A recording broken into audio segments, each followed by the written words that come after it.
Madame Beau, pour le rapport numéro 11, la fixation d'un tarif de location et la présentation de la configuration de la ruche. Oui, Monsieur le maire, la présente délibération vient en complément de celle approuvée le 21 mars 2016 relative au déclassement du bâtiment et de la présentation publique du projet relatif à la ruche effectuée en introduction de la séance du conseil municipal du 26 septembre dernier. Sur les 400 mètres carrés du rez-de-chaussée de la ruche, 100 mètres carrés seront accordés à la société Routin, 100 mètres carrés seront accordés à l'Office du tourisme et 200 mètres carrés seront accordés à la société Inukchuk.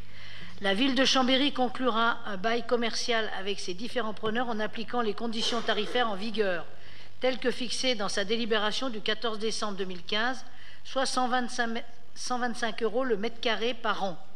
Les baux commerciaux seront pris par décision du maire dans la mesure où ils ne présentent pas de conditions particulières par rapport aux règles fixées par le Code du commerce, c'est-à-dire d'une durée inférieure à 12 ans, une spécialisation du bail commercial qui permet à la ville de garder la maîtrise de ce qui se passe à l'intérieur, dépôt de garantie, rétrocession du coût des travaux effectués par la ville pour le compte des preneurs notamment.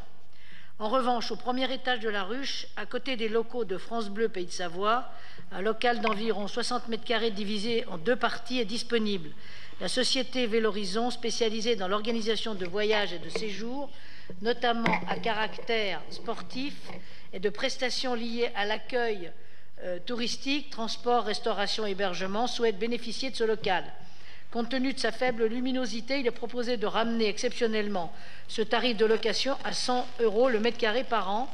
Pour cette seule société, le bail commercial qui n'est pas joint sera présenté ultérieurement, en même temps que les autres, à la signature du maire, comme le prévoit le Code du commerce. En conséquence, il est demandé au conseil municipal de décider de fixer le tarif de location du bail commercial de la société Vélorizon à 100 € mètre carré par an.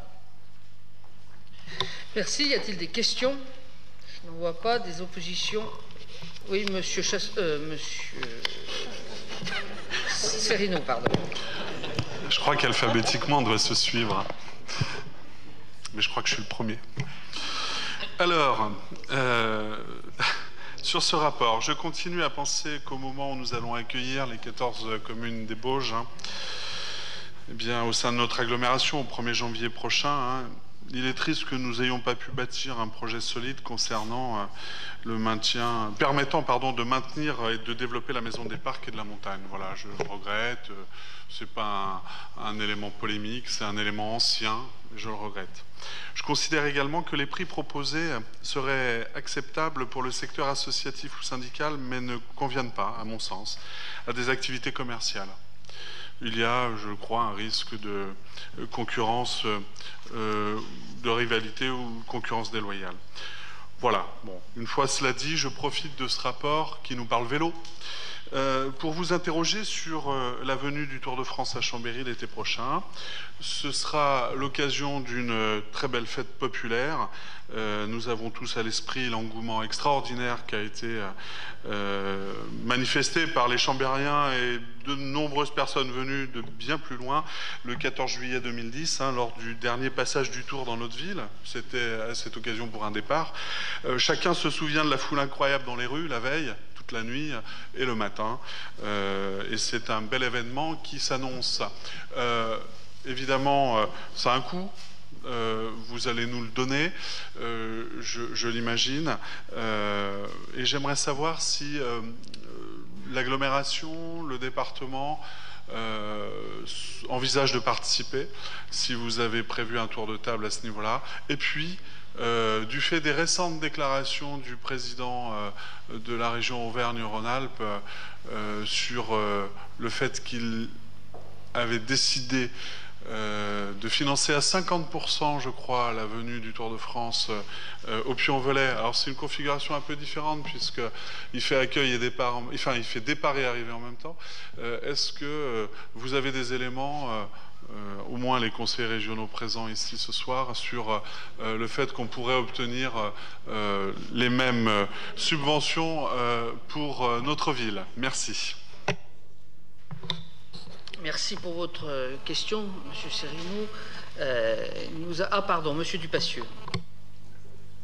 Oui, pour redire les mêmes propos que Jean-Benoît sur le regret effectivement d'abandonner le projet de la Maison des Parcs, ça n'exclut pas que nous puissions nous réinterroger quand même à l'avenir, surtout par le fait que nous allons accueillir le canton des Bauges, que l'on puisse se re-questionner sur la façon dont on peut faire la promotion de nos deux parcs, parce qu'il y a le parc des Bauges et le parc naturel de Chartreuse, tant au niveau de la ville qu'au niveau de l'agglomération. Il est vrai que maintenant c'est une compétence d'agglomération, donc c'est peut-être plus à ce niveau-là qu'il faut que la question se pose, mais il serait souhaitable quand même que les élus chambériens portent ce souci. Nous portons effectivement ce souci et dans la présentation qui vous a été faite il y a quelques instants par la première adjointe, il a bien été précisé que la société Vélorizon et comme la société d'ailleurs Inukshuk, ce sont des sociétés qui promeuvent un tourisme doux, un tourisme de découverte. Et si elles s'installent là, ce sont des gens qui sont implantés aujourd'hui à Pontcharrat. Ils souhaitent venir s'implanter à Chambéry, c'est à cause de la proximité entre les deux parcs. Et c'est bien pour proposer des produits qui permettent de découvrir les deux parcs. Après, sur les raisons financières qui ont amené les parcs à souhaiter se retirer, y compris le parc de la Vanoise d'ailleurs, on peut effectivement les regretter. Il faudra voir comment on les ramène au niveau de l'animation dans la vie de cet espace, où, je rappelle, il y aura une partie qui sera aussi affectée à l'Office du tourisme, et où l'Office du tourisme aura à cœur d'être en phase avec ce qui sera développé par les autres acteurs de l'entité. Voilà. En ce qui concerne la venue du Tour de France, j'ai effectivement déjà dit et expliqué que nous avons été sollicités avec Aloïs Chassot au début de l'année lors des festivités qui ont marqué les 20 ans du centre de formation. C'est les organisateurs de cette venue qui avaient organisé un rendez-vous entre le maire de Chambéry et Christian Prudhomme, donc je n'avais pas tout à fait compris le pourquoi initialement. En fait, la Société du Tour de France souhaitait reprogrammer le relais du Chat, qui n'a pas été programmé depuis 1974. Et qui dit programmer le relais disait trouver une ville étape. Compte tenu du centre de formation à Chambéry, compte tenu du palmarès de l'équipe AG2R, la mondiale, qui a son siège dans notre ville, de l'équipe et de ses coureurs, la Société du Tour de France souhaitait prioritairement venir sur Chambéry. Donc, nous avons été invités à réfléchir. Voilà.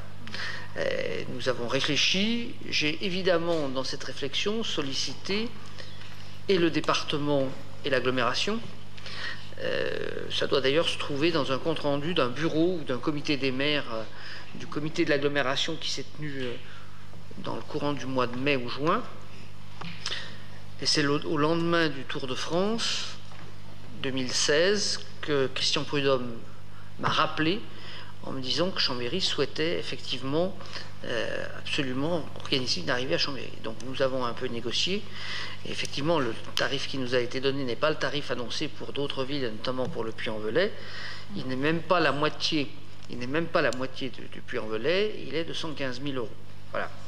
Et sur ces 115 000, nous avons donc l'assurance d'une participation du département qui reste à définir, même si j'ai une idée du montant, et de l'agglomération qui reste également à définir. Pour ce qui nous concerne, nous, Chambéry, je l'ai dit clairement, nous substituerons une manifestation sportive dans le même secteur à celle-ci pour l'année 2017, puisqu'il n'est pas question d'aller prendre sur l'enveloppe des autres sports et des autres clubs. Et ça, je peux vous assurer que l'adjoint au sport, Bernard Léger, il veillera. Ça fait partie des engagements qu'il nous a demandé de prendre quand il nous a donné son accord pour que nous accueillions l'étape du Tour.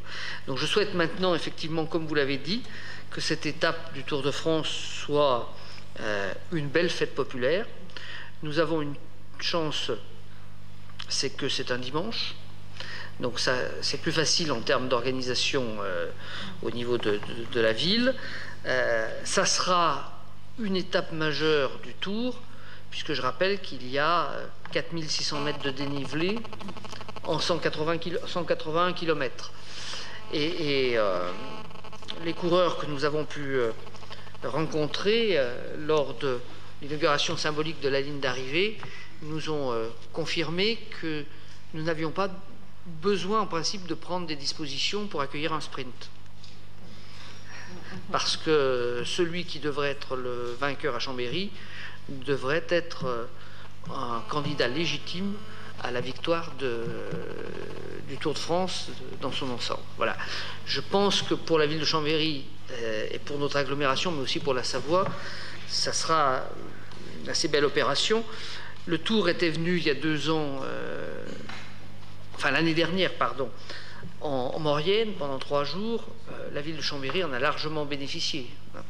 Comme le Tour vient à Chambéry, part et revient dans les Alpes dans les 8 jours qui suivent, il y a de fortes à parier qu'un certain nombre de spectateurs resteront dans la région avant de basculer sur les Hautes-Alpes. Cette année, le Tour fait 3 étapes. Ce que je veux souligner, c'est que le Tour est désormais retransmis dans 190 pays, qu'il est pour la première fois en France, les étapes seront retransmises toutes dans l'intégralité. Et je vous donne 2 chiffres qui viennent des services officiels de l'Ain.